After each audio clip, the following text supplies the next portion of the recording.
Assalamualaikum warahmatullahi wabarakatuh. Eh, kami akan menjelaskan terkait penggunaan rekam medis elektronik di unit rawat jalan Poli dengan user dokter dan perawat. Setelah Google Chrome dibuka dan alamat sudah dimasukkan, maka akan tampil seperti yang ada pada layar. Berikutnya masukkan user dan passwordnya. Ketika user sama password sudah dikenali, maka aplikasi akan terbuka. Ketika aplikasi terbuka, ada pilihan menu. Di menu sebelah kiri ini adalah terkait fitur-fitur atau menu-menu yang ada di sebelah kiri. Di sini ada hari ini terlayani konsul berkelanjutan sama rekapitulasi. Di menu hari ini menginformasikan pasien yang terdaftar di hari ini. Di terlayani ini adalah pasien-pasien yang sudah selesai dilayani di rawat jalan. Di menu konsul ini adalah pasien-pasien yang dikonsulkan ke poli tujuan. Berkelanjutan pasien yang belum selesai pemeriksaan di hari ini dan dilanjutkan pemeriksaan di hari kemudian, nanti di cara keluar berkelanjutan maka akan terkumpul di menu berkelanjutan. Rekapitulasi ini untuk melihat riwayat pasien berdasarkan periode tanggal yang dipilih. Nah, di menu hari ini, ketika sudah dipilih menu hari ini, maka di kolom sebelah kanannya akan terinformasikan pasien yang sudah terdaftar di hari ini. Nah, di sini ada IGD, rawat jalan RI, dan penunjang. Ini nanti fitur-fitur ini aktif sesuai dengan aksesnya user tersebut. Ini sebagai contoh di rawat jalan di Poli Opjin ada pasien Salma. Nah, ketika sudah dipilih maka akan terinformasikan menu di sebelah kanan. Di sebelah kanan di sini di antrian pasien terinformasikan pasien atas nama Salma Ashar, jenis kelamin perempuan, umur 28 tahun, alamat di Pulau Air, nomor rekam medisnya, terus nomor KTP, dia di Opjin, penjaminnya IMC, tanggal daftar. Nah, berikutnya di sini ada menu antrian dan panggil antrian. Selanjutnya di bawahnya di sini ada informasi PRMRJ, terus ada alergi, ada obat dan lainnya, ada skor jatuh, skor gizi, dan ada informasi terkait pemeriksaan fisik pasien dan ada skor EWS. Di sebelah kanannya di sini ada ringkasan pasien. Di ringkasan pasien ini ada kolom asuhan. Di sini kolom ini menginformasikan semua kegiatan yang sudah dilakukan oleh PPA, baik itu dokter, perawat, bidan, atau PPA yang lain. Ketika sudah melakukan pencatatan di rekam medis elektronik, maka akan terinformasikan di ringkasan pasien tersebut. Di sini akan terinformasikan semua, sehingga PPA yang lain yang akan memberikan asuhan terhadap pasien tersebut sudah terinformasikan di awal. Di sebelah kiri kanannya ini ada diagnosa, informasi diagnosa, terus ada obat-obat yang sudah diberikan terhadap pasien tersebut. Pemeriksaan penunjang ada laboratorium, radiologi, sama PA. Nah, ini adalah informasi-informasi yang bisa dilihat dari awal aplikasi ini dibuka. Di menu berikutnya di sini ada pengkajian. Di pengkajian ini ada inputan anamnesis. Nah, ini juga ketika perawat tadi sudah input maka sudah akan terinformasikan di menu dokternya. Ada keluhan tambahan jika pasien ini memberikan informasi tambahan terhadap pasien tersebut. Berikutnya di sini ada pencatatan alergi, tanda-tanda vital, data antropometri, pemeriksaan fisik. Nah, ini juga. Terus di sini ada pemeriksaan fisik khusus. Nah, di sini ada formnya. Ini juga pemeriksaan khusus, template khusus ini sesuai dengan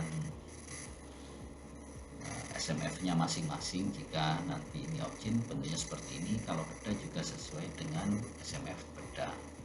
Terus berikutnya di sini ada riwayat sosial, spiritual, dan ekonomi. Ini yang diinputkan oleh teman-teman perawat. Di sini dokter bisa melihat apa yang sudah diinputkan oleh perawat. Di sini ada screening gizi, terus di sini ada inputkan diagnosa. Ini ICD 10 dan ICD 9. Nah, ketika mau menambahkan tindakan ICD, tinggal tambah tindakan atau tambah diagnosa, terus dimasukkan di sini. Misalnya diagnosa. Nah, ini bisa diketikkan menggunakan deskripsi ataupun kode.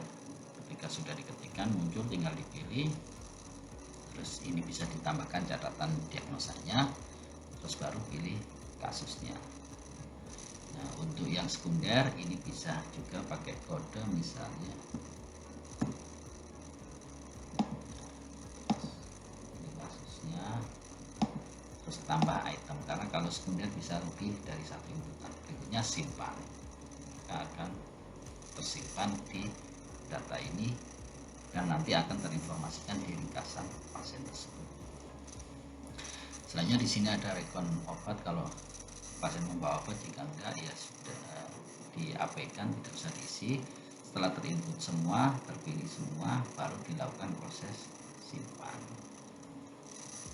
Ketika sudah tersimpan, maka data ini akan terinformasikan di ringkasan pasien. Berikutnya di catatan perkembangan, di sini untuk menulis di CPPT, nah, caranya masuk di pengkajian ulang, tambah CPPT. Nah, ditambah CPPT, sini dipilih tanggal dan jamnya, tinggal dipilih. Berikutnya bisa diketikkan S-nya,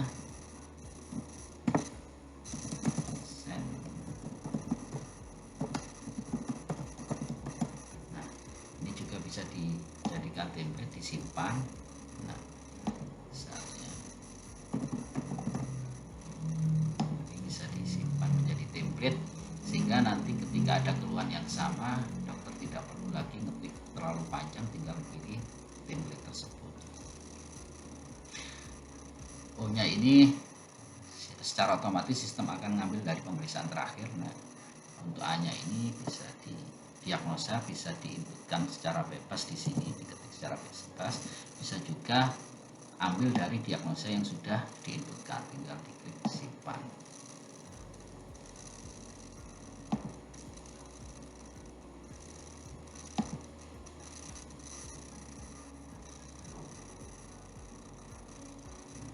Jadi ketika berhasil simpan, maka akan terinformasikan di menu diagnosanya, di menu asesmennya. Berikutnya ketika mau menambahkan planningnya, ini tinggal diklik tambah planning, selanjutnya tinggal diketikkan planning sebagai contoh. Ketika sudah terinput semua dan sudah sesuai, baru dilakukan proses simpan, maka akan tersimpan di sini. Di tampilan ini akan terinformasikan SOAP-nya. Misalnya di sini ada pemantauan. Nah, di sini ada inputan EWS atau observasi untuk menginputkan tensi nadi jika ada update dari pemeriksaan di awal. Terus di sini menu konsul untuk mengkonsulkan ke spesialis yang lain. Caranya klik baru, pilih mau dikonsulkan ke spesialis mana, tinggal dipilih spesialisnya, pilih dokternya, baru diketikkan pertanyaan. Terus baru klik simpan. Nah, selanjutnya di terapi dan penunjang. Di terapi dan penunjang di sini ada resep. Nah, di resep ini caranya klik baru, diinputkan obat atau sesuai dengan yang dibutuhkan, misalnya vitamin tablet, tinggal dipilih berapa yang dibutuhkan, 10, aturan minumnya.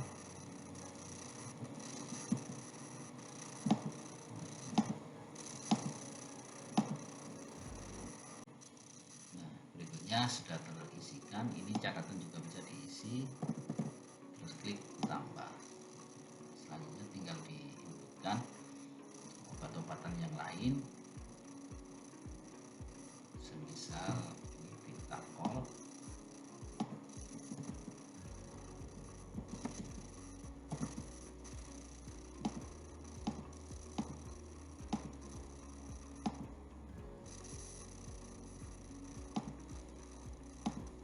Nah, hasil inputan ini bisa disimpan, dijadikan template. Di sini tinggal dikasih nama templatenya, obat pusing misalnya, terus baru klik simpan. Nah, ketika sudah disimpan, template ini akan bisa digunakan ke pasien yang lain. Adapun cara penggunaan templatenya, nanti di sini tinggal dipilih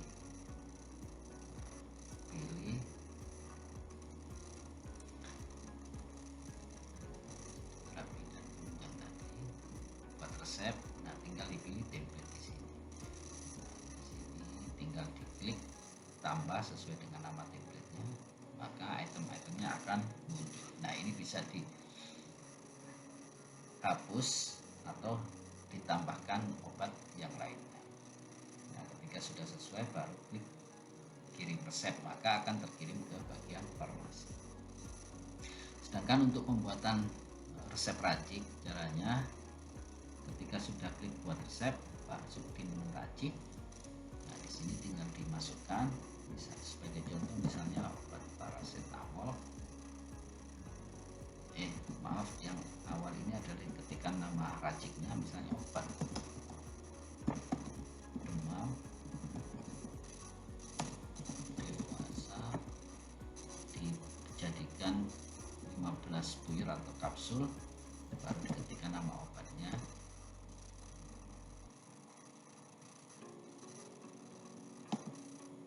Paracetamol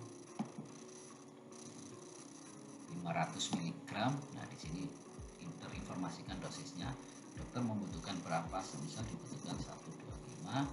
Terus berikutnya obat yang lain, misalnya amoxicillin.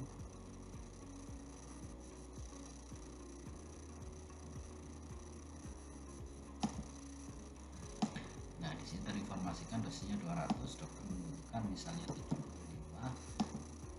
Semisal cuman ini obat yang diracik, baru klik simpan racik. Nah, akan terinformasikan di depan, tinggal melengkapi untuk aturan minumnya.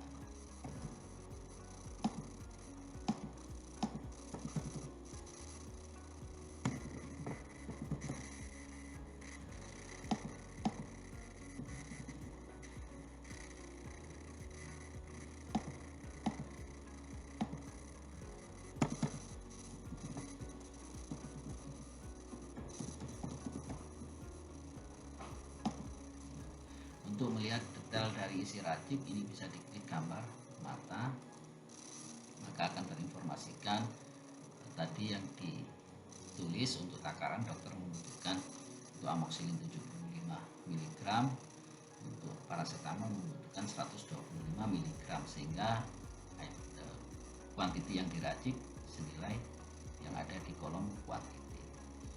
Jika sudah sesuai, tinggal klik kirim. Ini juga bisa disimpan, dijadikan template untuk racikan. Berikutnya di laboratorium. Nah, di laboratorium, masuk di tab laboratorium, klik buat order. Nah, di sini diketikkan catatan klinisnya, misalnya panas tadi.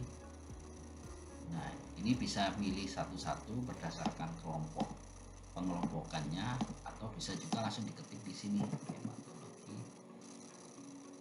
rutin misalnya. Ketika sudah diklik dipilih, bisa pilih yang lain, misalnya urin. Nah, ketika sudah terpilih dua tadi, ini bisa diklik kirim, maka akan terinformasikan item-item yang terpilih tadi, baru klik kirim, maka akan terkirim ke bagian radiologi. Untuk permintaan radiologi dan PA, caranya sama persis seperti yang ada di laboratorium. Berikutnya di sini ada operatif. Jadi ketika pasien ini direncanakan untuk operasi, maka di sini ada inputan preoperatif. Nah, di preoperatif di sini ada asesmen prabedah, ada asesmen pra-anestesi dan sedasi, ada checklist persiapan operasi, ada persetujuan tindakan dan penolakan anestesi,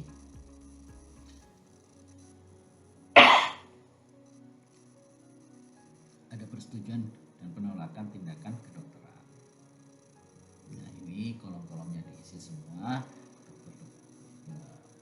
DPJP-nya dipilih. Setelah terisi semua di setiap kolomnya, nanti baru dilakukan proses simpan di setiap menunya. Di preoperatif, intraoperatif, dan postoperatif ini ketika sudah selesai dilakukan kegiatan pembedahan. Berikutnya dipilih di sini untuk menginputkan semua hasil dari pemeriksaan pasien, administrasi hasil pemeriksaan dari pasien ini. Caranya tinggal dipilih, misalnya administrasi pasien, BI tinggal tambah item, maka sistem akan menginformasikan terkait pelaksana dari kegiatan tersebut. Jika sudah sesuai tinggal tutup, jika belum sesuai tinggal pilih siapa pelaksananya, terus baru klik simpan. Selanjutnya tinggal dipilih tindakan-tindakan yang lain ditambahkan.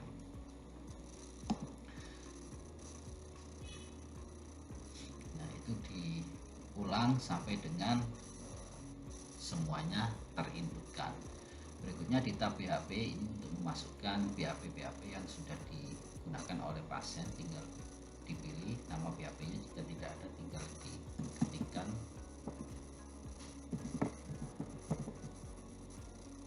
Nah, berapa penggunaannya, kalau jika sudah sesuai klik tambah, diinputkan BHP yang lain. Berikutnya di sini rencana keluar. Jika pasien ini selesai pemeriksaan, sudah selesai secara keseluruhan, baru dilakukan cara keluar. Apakah pasien ini masuk rawat inap, pulang dari rawat jalan, atau berkelanjutan, atau diarahkan untuk kontrol. Nah, ketika dianjurkan untuk kontrol, tanggal kontrolnya diisi tanggal kontrol berikutnya. Jika sudah terisi semua, klik simpan, maka data ini akan tersimpan. Di menu berikutnya di sini ada resume medis. Nah, ini ada inputan resume medis mulai dari ringkasan penyakit, pemeriksaan fisiknya, terus ada diagnosa awal, diagnosa primer sama sekunder, keadaan saat pulang. Nah, ini kalau ada tindakan operasi akan muncul tindakan operasi. Jika sudah terisi semua, baru dilakukan proses simpan. Yang terakhir di sini adalah riwayat. Di sini adalah informasi riwayat pasien mulai dari pertama kali pasien masuk di rumah sakit sampai dengan hari ini, semuanya akan terinformasikan di riwayat pasien. Adapun detail dari pemeriksaannya bisa diklik tanda plus. Nah, di sini ada beberapa form, bisa diklik untuk melihat riwayat dari pemeriksaan sebelumnya. Di sini ada riwayat obat secara keseluruhan, obat-obat yang sudah pernah diberikan ke pasien, riwayat pemeriksaan laboratorium, radiologi, dan PA. Dari proses penginputan mulai dari pengkajian awal sampai dengan cara keluar tadi, semuanya akan terinformasikan di ringkasan pasien ini. Nah, ini adalah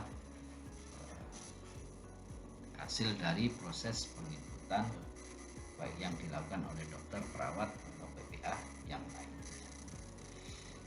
Demikian informasi yang dapat kami sampaikan. Terima kasih. Assalamualaikum warahmatullahi wabarakatuh.